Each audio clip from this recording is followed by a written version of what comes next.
Hey guys, Scott here. Today I'm going to do a quick review of the Selstrom Ultra Flex 3 knee pads. As you can see, I'm here in a Sprinter van. I'm going to be converting this. So here, I'm going to need some good knee pads. So I bought these and let's open them up and try them out.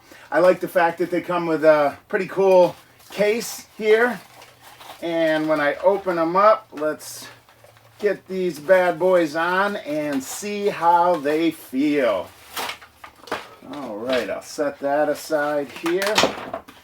And let me see.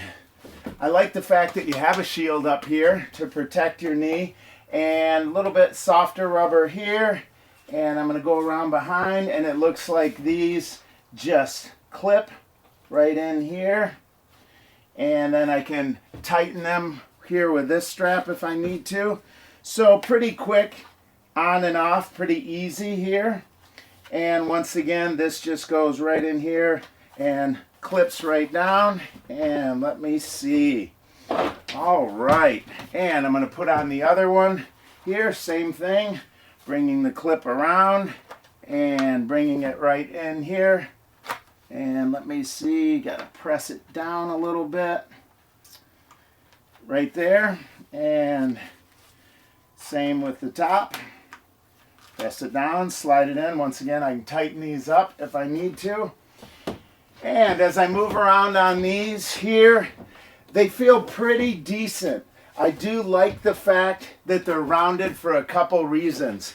I'm going to be removing this floor and it's going to be uneven. They're going to have rivets in it. And I think a rounded knee versus the square could be the solution for more comfort. But as I move around in these, I can see I probably need to tighten the top strap just a little bit.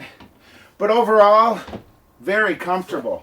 It's comfortable as far as the knee pad is concerned. And I want to see when I sit back here.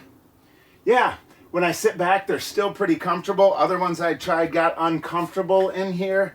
So overall, I think I like these knee pads. And I'm going to be getting a lot of use in them when I'm converting this Sprinter van. So yeah, overall really like these. Looking forward to putting to use.